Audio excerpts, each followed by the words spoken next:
Democratic friends, your corrupt media, they've been rushing to spin and deflect from the IG report's devastating revelations. Watch this.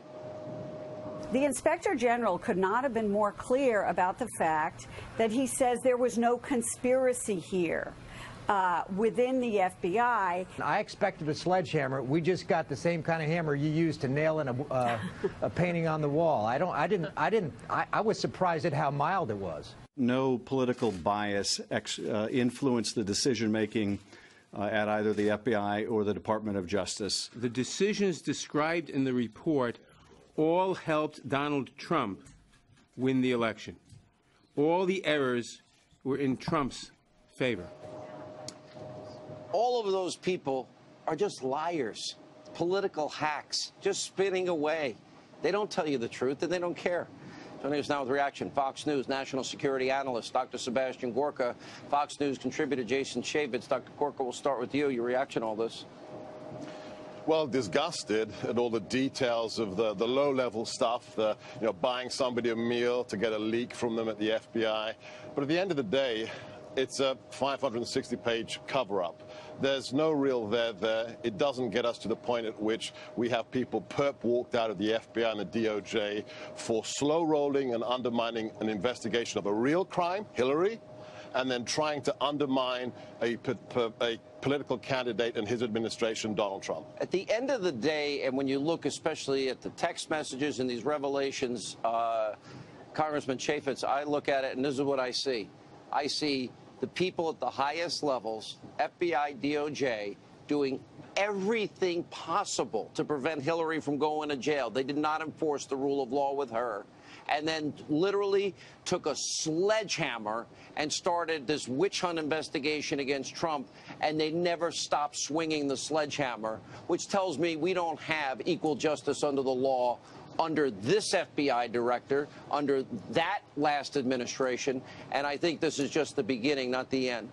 No, I really do believe that the American people understand that there was a whitewashing of what happened in Hillary Clinton's email server. There was not a serious investigation there. They never went after. They didn't. The report points out that they never went and got all of the actual hardware that was out there. Hillary Clinton was out there, destroying all the evidence. There was never a serious investigation from the FBI. And I disagree with Sebastian Gorka. This is the prequel.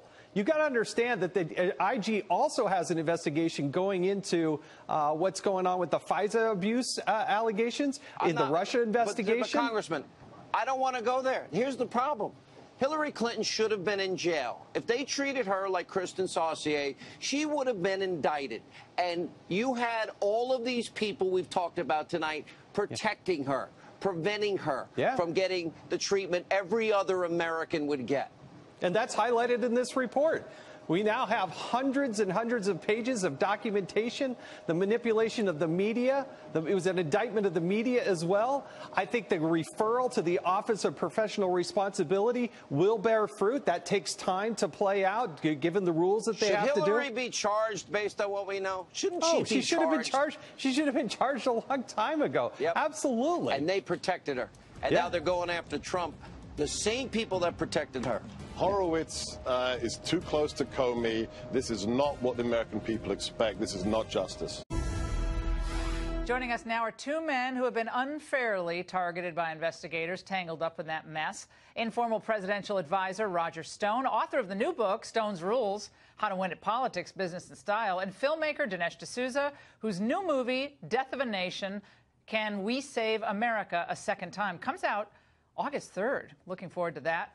Both of you, it's great to have you both on tonight. So, Dinesh, let's start with you. Whether it's the New York State Attorney General's office going after the Trump Foundation that gave away $19 million with no overhead, no administrative costs, which a lot of wealthy people do. They set up their own private foundations and then donate the money from there.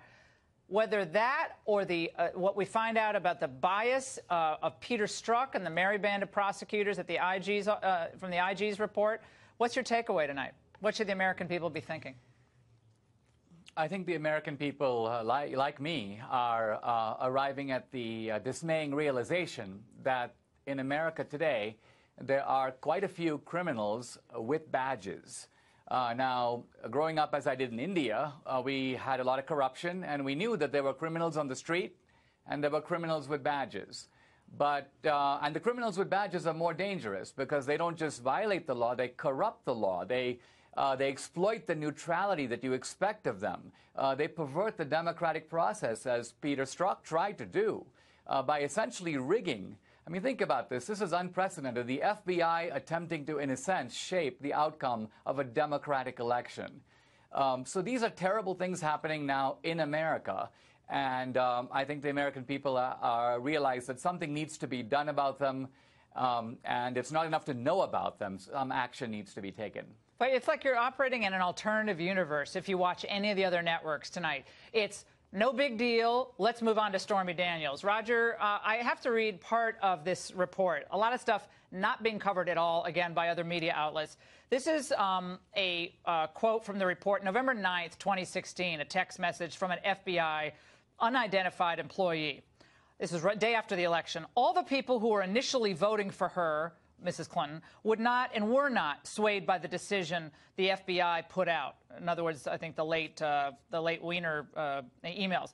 Trump's supporters were all poor to middle class, uneducated, lazy POS that think he will magically grant them jobs for doing nothing. They probably didn't watch the debates, aren't fully educated on his policies, and are stupidly wrapped up in his unmerited enthusiasm.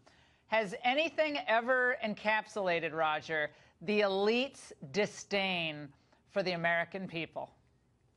No, and I think when we get to the bottom of it, we're going to find out that at the end of the day, the Obama Justice Department, the Obama FBI, used the authority and the capability of the state and a bogus dossier to conduct surveillance on the Republican candidate for president and to infiltrate his campaign with spies.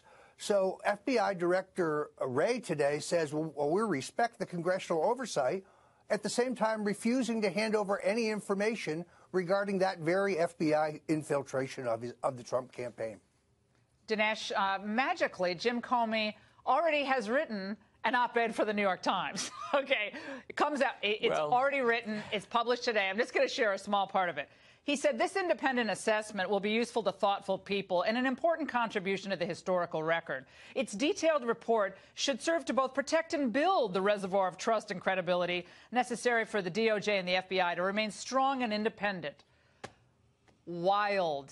The man has learned Zippo, Dinesh. Well, you also see the collusion between the deep state operating behind closed doors and organs like the New York Times, which time these kinds of counterpoints to immediately try to diffuse the impact of the IG report. What I want to know here, Roger mentioned this notion of getting to the bottom of it. The tremendous kind of glee and sense of immunity with which these agents at the high level are operating suggests to me that they would not do it without someone giving the order. I mean, there's that question from The Godfather, who gave the order? And, you know, Lord, the old phrase, cui bono, who benefits is a good way to try to guess who gave the order. Now, Hillary benefits, but Hillary clearly couldn't have given the order. She was Secretary of State, and then she was out of the government. Obama, on the other hand, very much did not want Trump to win.